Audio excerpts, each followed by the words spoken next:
La loi réglementant certaines drogues et autres substances prévoit une longue liste de drogues interdites. Parmi celles-ci, nous retrouvons notamment la cocaïne, le cannabis, la méthamphétamine, le GHB, etc. La possession de ces drogues, tout comme la vente, la production et l'importation, sont considérés comme des actes criminels au regard de la loi.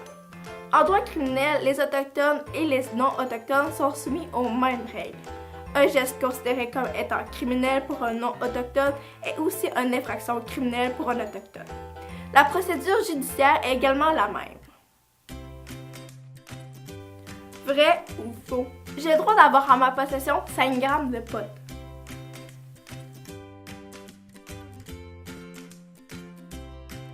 Faux. La loi interdit la possession des drogues. Le pot est l'une d'elles. Une personne commet une infraction criminelle dès qu'elle est en possession d'une drogue, peu importe la quantité. Le 27 novembre 2017, le gouvernement fédéral a adopté un projet de loi pour décriminaliser la possession de cannabis. Le gouvernement vise une entrée en vigueur de la loi en août 2018.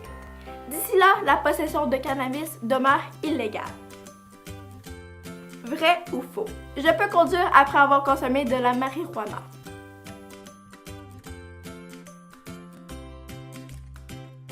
Faux. Le code criminel interdit à toute personne de conduire un véhicule alors que sa capacité de conduire est affaiblie par l'alcool ou la drogue.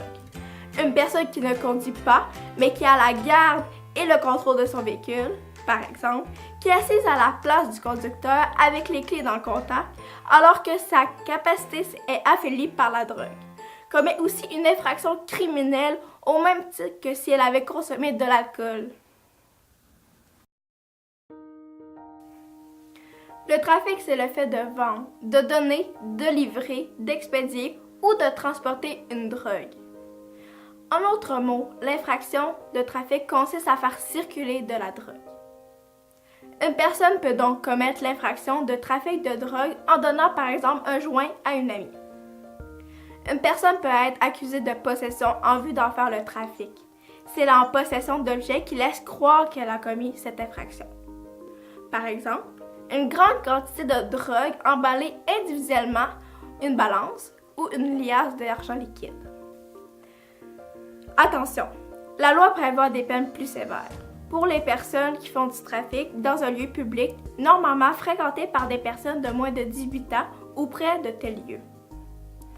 La production de drogue, c'est le fait, entre autres, de fabriquer, de cultiver ou de récolter une substance illicite. C'est le fait, par exemple, de faire pousser des plants de marijuana ou de fabriquer des drogues de synthèse dans une cuisine. Une autre façon de se procurer de la drogue consiste à l'importer.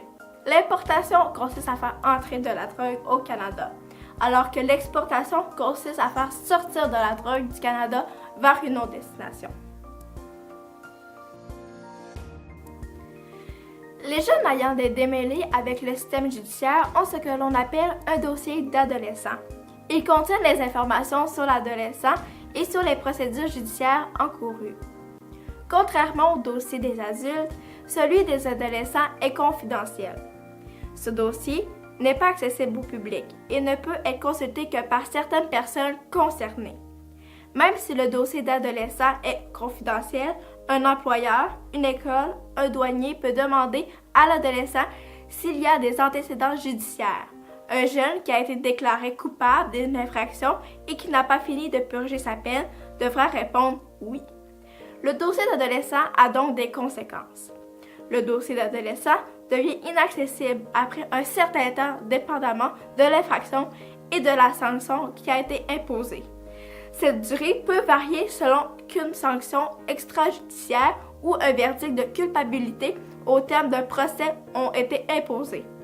Le dossier d'adolescent ne s'efface pas à l'âge de 18 ans. Il demeure accessible aux besoins pour les autorités. Attention! Si un adolescent commet une nouvelle infraction alors qu'il est un adulte, son dossier adolescent apparaîtra dans son dossier judiciaire d'adulte qui, lui, est public. Un adulte reconnu coupable d'une infraction a un casier judiciaire. Ce dossier criminel contient les informations sur lui et l'infraction. Au Canada, le casier judiciaire d'un adulte est public. N'importe qui pourrait donc avoir accès au dossier sans trop de formalités. Même après avoir purgé sa peine, le casier judiciaire d'une personne continue d'avoir de nombreux impacts dans sa vie. Il peut rendre difficile l'accès à certaines professions, il peut compliquer vos voyages à l'étranger et peut même augmenter vos primes d'assurance. Le casier judiciaire ne s'efface pas, mais il peut devenir inaccessible à certaines conditions. Pour cela, l'adulte doit faire une demande de suspension de casier judiciaire que l'on appelait avant une demande de pardon. Une personne doit répondre à plusieurs critères pour pouvoir faire cette demande. La démarche peut être longue et engendrer des coûts importants.